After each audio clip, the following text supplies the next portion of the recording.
Hello बच्चों, मैं हेमंत प्रजापति आप सबका स्वागत करता हूं आपकी ही अपनी प्यारी सी चैनल एचपी केमिस्ट्री क्लासेस में। डियर आज हम कुछ चीज़ें आपके लिए इलेक्ट्रोकेमिस्ट्री की लेकर आए हैं। और चीज़ें ही नहीं लेकर आए हैं, कुछ वस्तु थोड़ी लेकर आए हैं। बात आज आपके न्यूमेरिकल्स पर होगी। जैसे कि आप देख भी लीजिए यहाँ ये न्यूमेरिकल्स आपको सीखना है। विद्युत रासायनिक न्यूमेरिकल्स काफ़ी लोगों को बनते नहीं हैं या कुछ समझ में नहीं आते हैं। उसके संबंध में हम आज कल ये लेक्चर लेकर आए हैं आप सभी के सामने। ठीक है, तो रात्रि के 8:30 बज रहे हैं बच्चों, तब हम आपके सामने ये वीडियो रिकॉर्ड कर रहे हैं। आप धैर्यपूर्वक वीडियो को आप देखें और अच्छी यदि आपको वीडियो लगे तो इस चैनल को सब्सक्राइब भी कर दीजिए यदि आप नए हों, और वीडियो को लाइक अवश्य कर दें।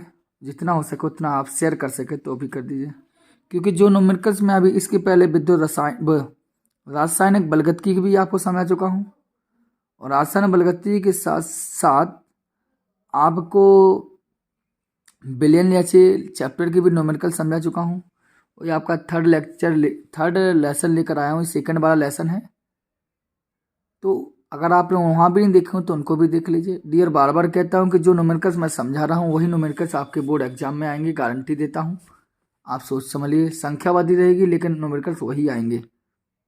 धैर्यपूर्वक वीडियो को देखिए। सबसे पहले यहाँ मैंने कुछ चीज़ें लिखी है, जैसे मोलर चालकता, तुल्यांक की चालकता, नरनस समीकरण, ऐसी बहुत सारी संख्या में चीज़ें लिखी हैं। आप देख भी सकते हैं यहाँ पर, ये सभी की सभी चीज़ें लिखी हुई हैं। अब बच्चों सबसे पहले बात करनी है कि क्यों लिखी हैं, तो उस पर हम बात करने ले रहे हैं। सबसे पहले बात होगी आपकी मोलर चालकता पर। तो मोलर चालकता की यहाँ पर फॉर्मूले की बात करेंगे। देखो, चालकता को तो हम लिखते हैं डियर लैम्डा से चालकता को लिखते हैं। और यहाँ लिखा मोलर हो गया तो लैम्डा एम। ठीक, फॉर्मूला बनता है कप्पा अर्थात विशिष्ट चालकता इंटू 1000 अपॉन एम। ठीक है, अब आपको डियर कि सर जी कप्पा क्या है, तो कप्पा आपको बता दूं, जिसे हम कैसे लिखते हैं। यह हमारी विशिष्ट चालकता या विशिष्ट चालकत्व तो हम इसको कहते हैं। यहाँ पर आपकी जो एम है यह आपकी मोलरता को बताती है। ठीक, और लैम्डा एम हमने आपको बता ही दिया। अब आप कहोगे सर जी मोलर चालकता का मात्रक क्या होता है, तो ठीक है, इसकी यदि यूनिट देखें हम मोलर चालकता की, तो इसकी यूनिट होती है ओम इनवर्स सेंटीमीटर स्क्वायर और मोल इनवर्स। या ऐसे नहीं जानने तो आप ऐसा लिख लीजिए मेहो सेंटीमीटर स्क्वायर मोल इनवर्स। यदि आप ऐसे नहीं जाने तो देखो Simon centimetre square mole inverse. ये तीनों की तीनों यूनिट आपकी मोलर चालकता की होती हैं। आपके ऑब्जेक्टिव क्वेश्चन में यूनिट कोई भी हो आपसे पूछी जा सकती है, ये वाली यूनिट भी, इस वाली भी, ये भी। ये तीनों की तीनों यूनिट आपकी वास्तविक रूप में हम देखें तो ये मोलर चालकता की तीनों यूनिट है। ठीक, अब बात करते हैं तुल्यांकी चालकता पर कि तुल्यांकी चालकता क्या है। अगर तुल्यांकी चालकता के देखें तो हमने क्या होता है, चालकता बोले तो लैम्डा और तुल्यांक हो गया तो ई क्यू बोले तो एक्वा बैलेंट। फॉर्मूला क्या होगा, वही कप्पा इंटू 1000 अपॉन तुल्यांक की अपॉन एन। आपको सर जी एन क्या है, तो पहले कप्पा तो मैं बता चुका हूं यहाँ भी, अब कप्पा के बारे में जानकारी दूंगा डियर। एन क्या है, एन आपकी नॉर्मलता है, जिस प्रकार एम आपकी मोलरता थी। ठीक, आपको डियर इसका सर जी यूनिट क्या होता है इसका भी बता दीजिए आप, तो चलिए बता दे रहा हूं। इसका होता है, कोई दिक्कत नहीं, ohm inverse centimetre square equivalent inverse तुल्यांक inverse. Ohm inverse centimetre square and तुल्यांक इनवर्स, जैसे equivalent inverse E Q लिख देते हैं। अगर ये नहीं लिखना है तो ये भी है, mho centimetre square equivalent inverse तुल्यांकन वाला। ऐसा नहीं जानना तो दूसरी siemens centimetre square and equivalent inverse. ये तीनों की तीनों यूनिट इसी जिस प्रकार मोलर चालकता की थी वैसे ही यूनिट आपकी तुल्यांक की चालकता की भी है डियर। देखिए ये ऑब्जेक्टिव क्वेश्चन में आपकी पूछी जा सकती हैं, इनको भी अच्छे से आप ध्यान दे लीजिए। महत्वपूर्ण फॉर्मूले हैं विद्युत रसायन के। फिर आपको न्यूमेरिकल्स भी समझा रहा हूँ, धैर्य रखिए, थोड़ा धीरे धीरे अच्छे से समझिए। अब आइए डियर बात करते हैं नर्नस समीकरण के फॉर्मूले पर। यहाँ नर्नस समीकरण नहीं समझाने आया हूँ, नर्नस समीकरण मैंने आपको पहले भी समझाया है विथ डेरिवेशन के। कोलराउस का नियम समझाया, आप अच्छे से एचपी केमिस्ट्री क्लासरूम से जाइए और लिख लीजिए, आपको सब कुछ मिल जाएगा। ठीक है, आइए नर्नस समीकरण की बात करें डियर। तो नर्नस समीकरण आप जानते हैं क्या होता है या क्या आपने पढ़ा होगा?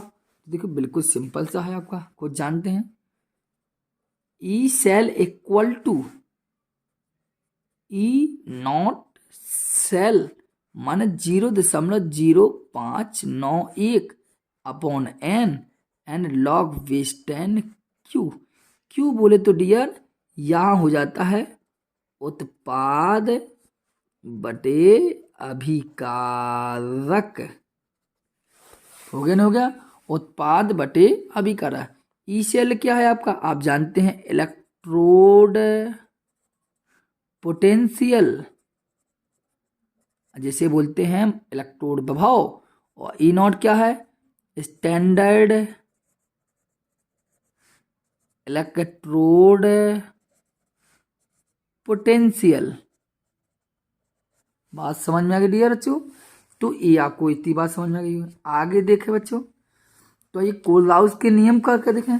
तो कोलराउस का नियम बिल्कुल सिंपल, आप जानते हैं जो अनंत तनुता पर जो तुल्यांक की चालकता होती है, अनंत तनुता पर तुल्यांक की चालकता, वो आपको पता है धनायनों, जो अनंत पर जो धनायन होते हैं उनकी और अनंत पर जो ऋणायन होते हैं उनकी योग के बराबर होती है। एक सवाल इसका भी मैं लेकर आया हूं आपके लिए, और कोलराउस नियम का मैंने वीडियो बनाया है, आप उस पर जाइए, एचपी केमिस्ट्री क्लास से लिखिए, चाहे ऐसा लिखिए कोलराउस का नियम बाई हेमंत सर, आपका खुल जाएगा। आप अच्छे से पढ़ लीजिए, पूरा विस्तार से दिया है आपको। ठीक, आइए फैराडे का नियम क्या है? वो चाहे एचपी केमिस्ट्री क्लासेस को सर्च कीजिए और उस पर अंदर जाइए, सो आपको मिल जाएगी। फैराडे के नियम के लिए देखो, आपको पता है डब्ल्यू, फैराडे के दो नियम है, प्रथम नियम भी और द्वितीय नियम। तो डब्ल्यू बराबर आप जानते हैं जेड क्यू है, और डब्ल्यू बराबर आप जेड इंटू क्यू की जगह पर आई टी खोल के देते हैं, और आप खुद जानते हैं डब्ल्यू जहाँ की तरह यहाँ जेड की जगह पर ई बटे एफ और आई और टी हो जाता है। ई क्या है आप जानते हैं तुल्यांक की भार, आई क्या है धारा, टी क्या है सम टाइम, और एफ क्या है फैराडे नियतांक जिसका मान 96,500 आप जानते हैं अच्छे से, मैं आपको पढ़ा चुका हूँ, आप जाके अच्छे देख लीजिए। अब बात है विद्युत वाहक बल की, तो विद्युत वाहक बल का भी फॉर्मूला देख लीजिए बच्चों। तो इसके लिए ईएमएफ के लिए फॉर्मूला होता है ई कैथोड माइनस ई एनोड। ये नॉर्मल फॉर्मूला है कि ईएमएफ निकालना हो तो ई कैथोड माइनस ई एनोड लगाते हैं। लेकिन डियर आपको बता दूं, यदि आपको स्टैंडर्ड रूप में निकालना हो तो यहाँ ई नॉट यहाँ हो जाएगा, तो सब में नॉट नॉट लग जाएगा, बाकी सब सेम होगा। ठीक है, चलिए अब हम न्यूमेरिकल्स पर बात करते हैं। आपने 9 मिनट दिए हमें इन फॉर्मूलों को समझने के लिए, आपका बहुत बहुत धन्यवाद। अब आगे चलिए हम न्यूमेरिकल्स पर बात करते हैं इन सभी के बाद। ठीक है, चलिए अब एक एक करके हम न्यूमेरिकल्स को देख ले। पहला न्यूमेरिकल देखते हैं, आपके सामने दिया है Zn से Zn2+, इसके लिए ई नॉट दिया है 0.76 वोल्ट। Fe से Fe2+, इसके लिए दिया है ई नॉट इक्वल 0.41 वोल्ट। कहा सेल अभिक्रिया दी है Fe2+ plus Zn equal to Zn2+ plus Fe। EMF ज्ञात करना डियर, कोई दिक्कत नहीं है। ईएमएफ आपको बताया गया था ई कैथोड माइनस ई NO। ठीक है, अभी बताया मैंने आपको। अब यहाँ देखिए, ये अभी ये सवाल आपका 2011 में आया बहुत लेट है, अभी भी आया है, आगे देखेंगे। यहाँ देखो 2020 का भी रखा गया है ना। अभी देखो, चलो बहुत आनंद आएगा। ईएमएफ ज्ञात करने तो पहले हमें पता चले कैथोड कौन सा है, एनोड कौन सा है। फिर पता लगाएंगे कैथोड पर कौन सी अभिक्रिया है, कौन सा मान रखना है, एनोड पर कौन सा मान रखना है। तो कैथोड पता लगा ले बच्चों। देखो समीकरण को पकड़िए, इधर Fe2+ है, यहाँ Fe है। देखो यहाँ Fe2+, यहाँ कहा है Fe, तो यहाँ 2+ इतने कोई प्लस नहीं। इसका मतलब ये क्या हो रहा है, अपचयन। क्या हो रहा है, अपचयन। और अपचयन का मतलब होता है कैथोड। और Zn से देखो Zn2+, इसका मतलब ये क्या है, एनोड। मतलब आपको समझिए कि Fe जो है वो कैथोड वाला पार्ट है, और ये तो देख लो E और Fe वाला पार्ट, जी आपका Fe वाला क्या है, Fe वाला पार्ट होगा कैथोड, और माइनस एनोड वाला पार्ट क्या होगा, Zn आपका। ठीक है, चलो रखिए मान। तो देखो मान रखने से पहले ही देखना है कि सवाल में जो क्वेश्चन का जो इलेक्ट्रोड प्रभाव दिया है वो रिडक्शन पोटेंशियल में है कि नहीं, अपचयन विभव में दिया है कि नहीं। तो देखो पता लगाएं, तो देखो पता लगाएं कि दिया कि नहीं दिया। देखो ये Zn से Zn2+ डियर ऑक्सीकरण हो रहा है, Fe से Fe2+ ऑक्सीकरण हो रहा है। अरे दोनों ऑक्सीकरण हो रहे हैं, और हमें चाहिए क्या, अपचयन विभव। और जब अपचयन विभव नहीं है तो हम इनको अपचयन विभव बनाते हैं। पहले एक बार पूरा सवाल समझिए। सवाल दिया है आपके सामने और कहा कि ईएमएफ ज्ञात की, तो ईएमएफ का सूत्र होता है ई कैथोड माइनस ई एनोड। हमें अब सवाल लगाते समय ध्यान देना है कि कौन सा अभी बात कैथोड पर हो रही है, कौन सी एनोड, या कौन सा कैथोड है, कौन सा एनोड है। साथ में ये भी देखना है कि कैथोड पर कौन सा मान आएगा, एनोड पर कौन सा मान आएगा। तो हमने समीकरण को देखा, समीकरण 2+ से Fe मतलब Fe2+ से ओनली Fe हुआ, मतलब ये कम हो रहा है, कम का मतलब कैथोड हो रहा है। अभी ये कैथोड लिख लिया Fe वाला।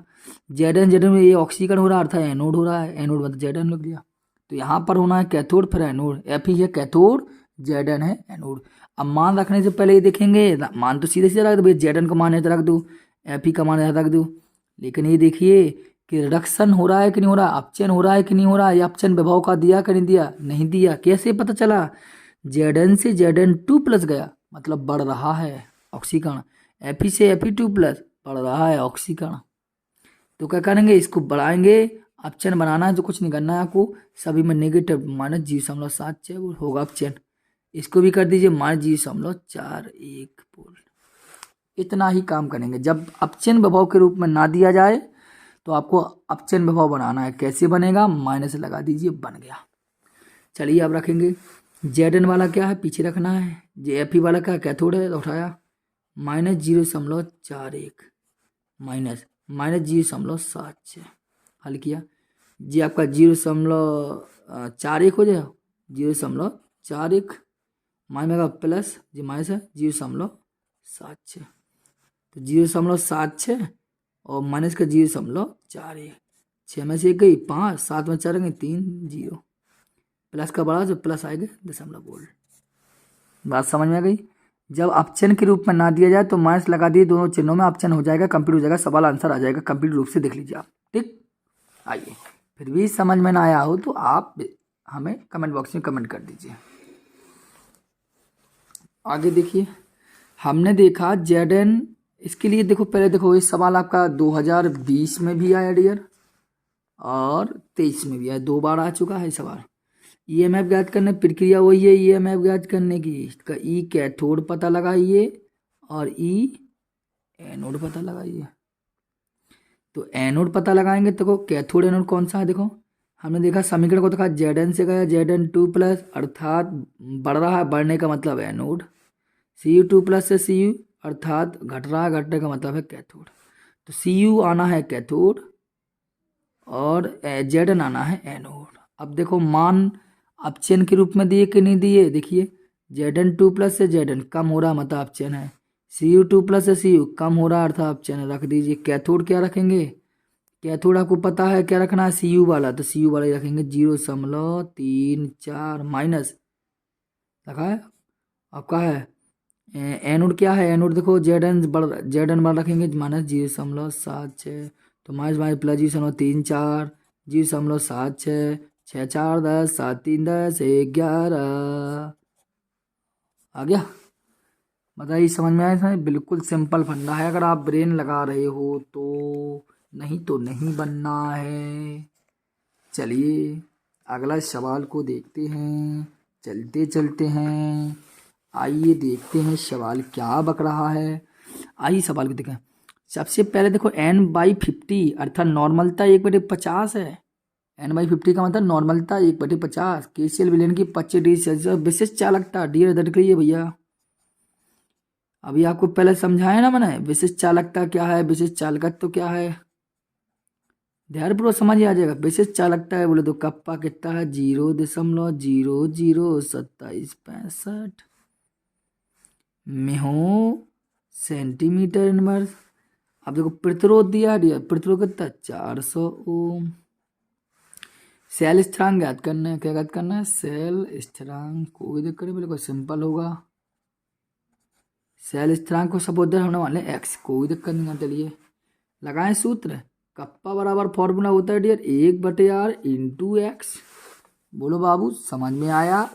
चलिए रखा हमने मान, कप्पा का मान कितना दिया भैया 0.002765 बराबर 1/400 dear into x into x. आगे आप आया ना, इतना मान रख दिए, कोई दिक्कत रखने पर इसका तिरछा गुणा कर दी यहाँ, तो एक्स बराबर आ जाएगा आपका आंसर जो है, समथिंग आप गुणा खुद कर लेंगे, ये आएगा 1.106 सेंटीमीटर इनवर्स। ठीक है, गुणा कर लेना, कोई दिक्कत नहीं है। जो जो मान दिया था हमने वो रख दिया, विशिष्टता और सेल्स्टा तिरछा गुणा, आ गया आंसर।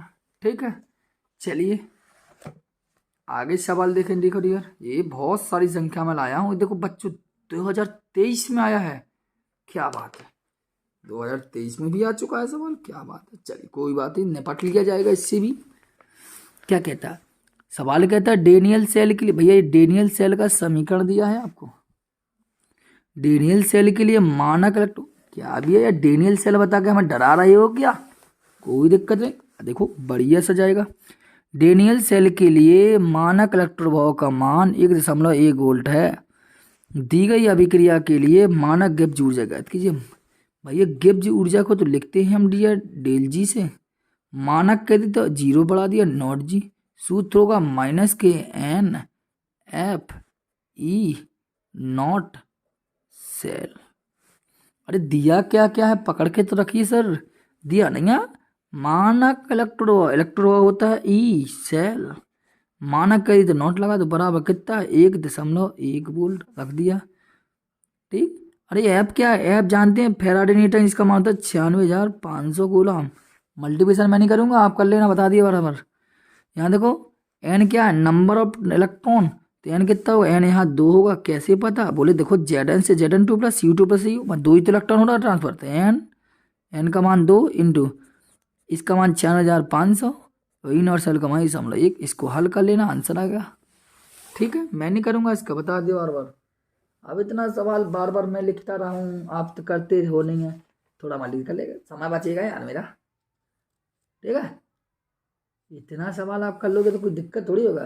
क्या दिक्कत, तुम्हें डाटा आंसर माइनस के 2.123 किलो जूल के समथिंग आएगा, करके देख लेना, मेरे अंदर बताया। ठीक है, किलो जी मोल इनवर्स, ये आपका आंसर आ जाएगा समथिंग। ठीक है, परेशान ना होना, धैर्यपूर्वक देखिए, सवाल सब समझ में। 5वां सवाल देखें, आइए, क्योंकि आगे सवाल है अभी, आपके परेशान ना होना। देखो देखिए, अभी 8 तक जाने हैं सवाल, सवाल तो बहुत है बार। आइए, ये वो सवाल हैं जो आपके इम्पोर्टेंट हैं और जो समझ लीजिए आ सकते हैं आपके, आ सकते नहीं, आएंगे, परेशान ना होकर, सर जी आप तो कहते आएंगे, आ सकते हैं, आएंगे। ठीक है, आइए अगला सवाल हम देखें जो आपके सामने स्पष्ट रूप से दिया गया है। अब वो क्या दिया है, क्या समझाना चाहता है हमें सवाल में, वो हम आपके सामने देखेंगे। ठीक है, अच्छे से सवाल को देखेंगे हम। ठीक है, आइए एक एक करके सवाल को समझते हैं, क्या क्या दिया है सवाल में, पहले तो ये पता लगाएंगे। 0.05 मूल प्रति लीटर दिया। 0.05 मूल प्रति लीटर का मतलब क्या है? 0.05 मूल प्रति लीटर का मतलब है कि मोलरता दी गई है या सांद्रता दी गई किस चीज की। इधर लिख रहा हूँ, सॉल्व करता हूँ तो लिख रहा हूँ 0.05 मूल प्रति लीटर, मतलब सांद्रता देगी अर्थात मोलरता देगी सपोज दैट, ठीक है, ऐसा मान लीजिए, ठीक है। NaOH विलेन की कॉलम का व्यास, व्यास मतलब व्यास दिया कितना है 2 सेंटीमीटर। अगर रेडियस बनाएंगे तो 1 सेंटीमीटर, क्या हो जाएगा 1 सेंटीमीटर। कुछ बदलना नहीं है हमें, ध्यान देना है, ठीक है। 1 सेंटीमीटर रेडियस हो गया। आप क्या कहता है लंबाई 100 सेंटीमीटर, तो भैया लंबाई अर्थात L 100 सेंटीमीटर है, कुछ नहीं बदलना है, लिखते रहिए। प्रतिरोध भैया R 5.55 गुणा 10⁻³ ओम है। अब निकालना क्या क्या है उसको देख लीजिए आप। प्रतिरोधकता, प्रतिरोधकता का है या विशिष्ट प्रतिरोध का है, समझ रहे हैं? प्रतिरोधकता का है या विशिष्ट प्रतिरोध, इसे लिखते हैं रो से निकालना है। चालकता का है या विशिष्ट चालकत्व का है या विशिष्ट चालकता का है, मतलब निकालना है कप्पा। मोलर चालकता का है, चालकता को तो लिखते हैं लैम्डा से, मोलर का हाथ से एम लगा दिए क्वेश्चन मार्क। एक एक चीज निकालिए आप। सबसे पहले रो निकालें, तो रो बराबर सूत्र आप जानते हैं RA/L। तो ये R तो दिया है आपका 5.55, ए नहीं दिया है, तो ए बराबर आप जानते हैं πr² होता है। ये बराबर क्या होता है πr², तो पाई का मान होगा 3.14 और R का मान आपको देखो 1, तो 1 को वर्ग करेंगे तो 1 ही आकर रख देंगे मान। R का मान रखा है 5.55 10⁻³ ए का मान उठा कर रख दिया 3.14 अपॉन L का मान कितना है 100 सेंटीमीटर। इसका मल्टीप्लिकेशन कर लेना आप, तो समथिंग आएगा 172.7 ओम सेंटीमीटर। बात समझ आई? बिल्कुल सिंपल सा था, जो दिया था वो रखते गए। ए नहीं था तो ये बराबर πr² खोल दिया, तो पाई का मान 3.4, R का मान आपका 1 दिया तो 1 का बराबर रख देंगे। हाल ये सिंपल सा था। यदि आप अब निकालना हो चालकता, तो चालकता कप्पा बराबर क्या होता है 1/रो। तो 1 दिया है, रो का मात्रा रो दिया गया 1 थी, 1/रो होता है, क्योंकि विशिष्ट प्रतिरोध का व्युत्क्रम को बोलते हैं विशिष्ट चालकत्व इंटू 7 लग दिया। तो अब क्या करना, कुछ नहीं, इसका समथिंग आंसर आएगा 5.8 गुणा 10⁻³ आप काट लेना, मैंने कुछ नहीं बताया। ओम इनवर्स सेंटीमीटर, क्योंकि जो ओम है अब इसके नीचे आएगा, जो ऊपर जाएगा तो माइनस हो जाएगा, ठीक है। अब लैम्डा हमने कहा, तो लैम्डा बिल्कुल सिंपल होगा, देखो लैम्डा बराबर क्या होगा कप्पा इंटू 1000 अपॉन एम। तो कप्पा कितना 5.8 गुणा 10⁻³ इंटू 1000, तो ये तो कट ही जाना है, इससे कट जाना है, ठीक। एम कितना है समथिंग, एम मोलरता दी गई आपकी 0.05, तो समथिंग आप देखो लैम्डा एम बराबर आंसर आएगा 116 ओम inverse centimetre square mole inverse, ठीक है।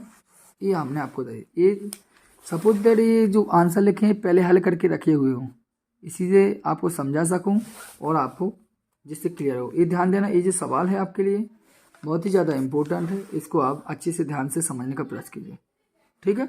आगे सवाल को देखते हैं, ठीक। ध्यान देना बच्चों, अब हम आगे अगला न्यूमेरिकल से देखें तो देखो लिखा है 298 केल्विन पर 0.20 एम केसीएल विलेन की चालकता इतनी है। अब तो देखो दिया क्या है 0.20 और कैपिटल एम लिखा पीछे, इसका मतलब है ये मोलरता दी गई है, ठीक। विलेन की चालकता, चालकता मतलब विशिष्ट चालकता बोले तो कप्पा, सीधा लिखिए 0.025। मात्रक से समझ जाइए क्या दिया साइमन सेंटीमीटर इनवर्स। और मोलर चालकता क्या है,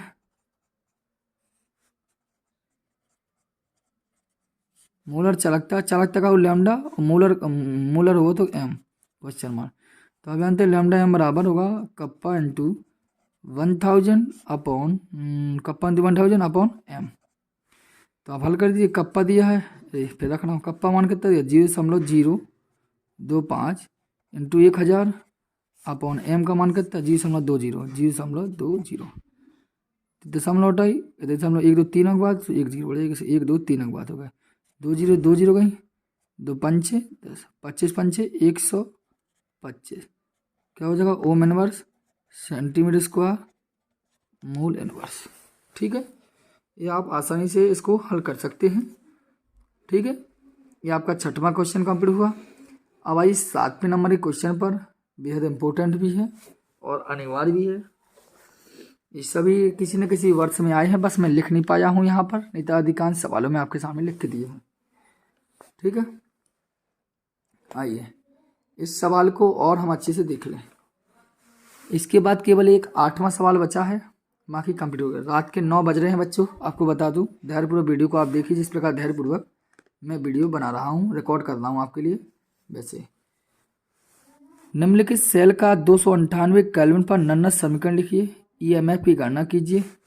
चलिए नन्नत समीकरण के अकॉर्डिंग ये मान दिया है, आपको ये मान दिया है, कोई दिक्कत नहीं हो, और इधर भी मान दिए गए हैं। तो नन्नत समीकरण लिखें, E cell equal to EMF कह दीजिए या ई सेल कह दीजिए, दोनों का मतलब एक ही है।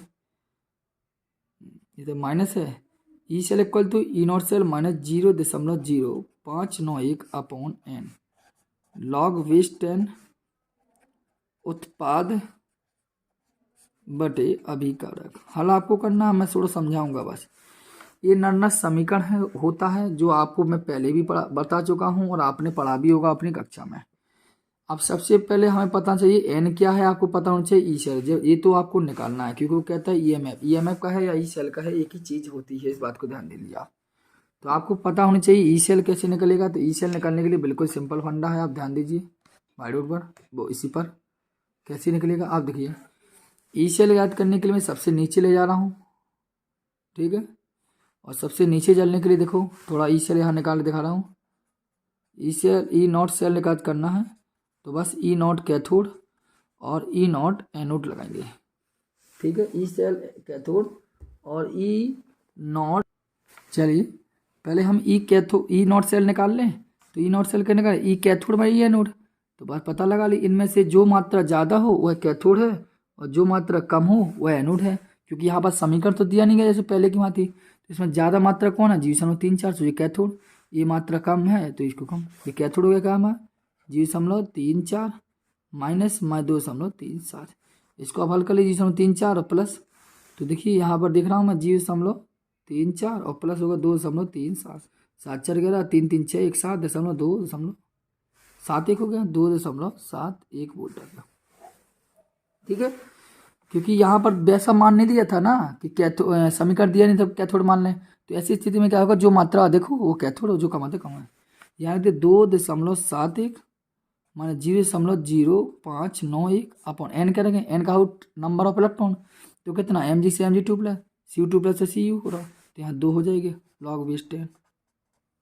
ठीक, उत्पाद क्या हो जाएगा, उल्टा हो जाएगा, mg2 प्लस ऊपर हो जाएगा और अभिकारक क्या हो जाएगा cu2 प्लस। आपने सीखे हैं सवाल पे से दिखा भी चुका हूँ मैं, 2.71 और माइनस इसको जब भाग देंगे तो 0.02955 आता है और लॉग बेस 10 mg2 प्लस का मान कितना होगा, ये है क्या रखते हैं 0.001 अपॉन cu2 प्लस का मान 0.0001, एक ज़्यादा है तो यहाँ 0 बढ़ा देंगे और पूरा ऐसा हो जाएगा, अलग हो जाएगा। तो 2.71 माइनस 0.02955 और लॉग बेस 10 के ऊपर 10 हो जाएगा, तो इसका मान 1 हो जाएगा। इसको हल कर लेंगे समथिंग 2.68 वोल्ट आपका आंसर आ जाएगा। ठीक है, इसको आप हल कर लेना, काफ़ी बार मैं समझा चुका हूँ इसलिए मैं जल्दी जल्दी बताया इसको। ठीक है, बिल्कुल सिंपल फंडा है, आप देख लीजिए। आगे आइए एक लास्ट सवाल पर, यहाँ जगह इसलिए छोड़ी जिससे आपको ये सवाल बने ना। ठीक है, आइए 8वें नंबर के सवाल पर हम बात कर ले रहे हैं आपसे, और इसके पश्चात आपके जय हिंद और आप फिर आपसे घर जाना। ठीक है, आइए 8वें नंबर का सवाल कहता क्या है या क्या समझाना चाहता है हमें, वो आप खुद देख लीजिए यहाँ पर अच्छे से। क्या कह रहा है सवाल, सवाल कहता है HCl NaCl CH3 जोड़ने के लिए मोलर चालकता इतनी इतनी दी गई हैं, तो CH3 सीरोज के लिए मोलर चालकता की गणना कीजिए। चलिए तो CH3COOH के लिए निकालनी है। तो पहले आप ऐसे करिए, आपको समझ में आ चुका होगा कि ये कोलराउस के नियम पर आधारित है। तो लगाइए, तो कोलराउस ने लैम्डा अनंत HCl को तोड़िए आप, MHCl को तोड़ेंगे, क्या होगा लैम्डा अनंत H प्लस लैम्डा अनंत Cl माइनस। इधर इसको तोड़िए, लैम्डा अनंत मूलतः को NaCl को तोड़ेंगे तो लैम्डा अनंत Na प्लस लैम्डा अनंत Cl माइनस। ठीक है, अरे दिखाई नहीं देगा फिर आपको, नहीं। और इसी प्रकार हम इसको तोड़ेंगे तो लैम्डा अनंत CH3COONA को तोड़ेंगे तो लैम्डा अनंत Na प्लस लैम्डा अनंत CH3COO माइनस। अब निकालना क्या है, लैम्डा अनंत निकालना क्या है, एसिटिक एसिड। एसिटिक अम्ल को तोड़ लीजिए, फिर दिमाग लगेगा आपका। तो लैम्डा अनंत H plus CH3COO minus lambda. ठीक, तो आप खुद देखिए हमें चाहिए क्या है और क्या क्या निकालना है। आप खुद दिमाग लगाएंगे आप हमारे साथ अच्छे से। कैसे, आपको निकालना क्या है, ये वाले समीकरण से मतलब है हमें। ये तोड़ना तो सबको बनता है, मैंने कोलराउस का नियम समझाया था, तब भी समझाए थे चीज़ों को कैसे करते हैं। ठीक है, और यदि आपने ना देखे हो तो हमें कहेंगे HP केमिस्ट्री क्लासेस पर सर्च कीजिए कोलराउस का नियम, आपको समझ में आ जाएगा। ठीक है, इसको निकालना है तो देखो इसमें क्या क्या चाहिए, H प्लस चाहिए और CH3COO चाहिए। इसके लिए देखो आपको मान दिया है 126, इसके लिए आपको दिया है 425.9 और इसके लिए आपको दिया है 91। ठीक है, आप देखिए कैसे निकालेंगे। हमें चाहिए क्या, H प्लस चाहिए CH3, तो भैया H प्लस कहाँ है डियर, इसमें है। CH3COO कहाँ में है भैया, इसमें है। तो मतलब इस समीकरणों को इस समीकरण को जोड़ दीजिए, जोड़ेंगे तो J तो मिल जाएंगे, लेकिन S तरह में क्या आएगा, Cl आएगा, नहीं आएगा, इसलिए इसको घटा दीजिए। तो क्या कर लीजिए, कुछ नहीं, पहले को जोड़ लीजिए, इसको जोड़ लीजिए, इनका मतलब 126.4 प्लस 91। ठीक है, 126 सही कर रहे हैं, नहीं कर रहे हैं, तो ये थोड़ा सा ध्यान दे लीजिए अच्छे से। CH3COOH की मात्रा निकालनी है आपको, तो H प्लस चाहिए, तो ये H प्लस कहाँ भैया, अपने पहले वाले में है ना, पहले वाले में है तो HCl की मात्रा जाओगे। और क्या चाहिए, CH3COO माइनस, तो CH3COO माइनस ये है, तो इन दोनों को जोड़ दीजिए पहले तीसरे के, तो इनके मान को भी जोड़ देंगे, लेकिन जोड़ने से एक एक्स्ट्रा आएगा तो इसको घटा देंगे 425.9 और जो आएगा आप मान ले दीजिए ओम नंबर सेंटीमीटर स्क्वायर और मोल। ठीक है, इसको आप हल कर लेना, मैं आपको पहले भी सिखा चुका हूँ अच्छे से। अब हम चलते हैं, आपसे बाद में मुलाकात करते हैं, आगे सवाल लेकर आएंगे तो उनको आप पढ़ेंगे। ठीक, जय हिंद।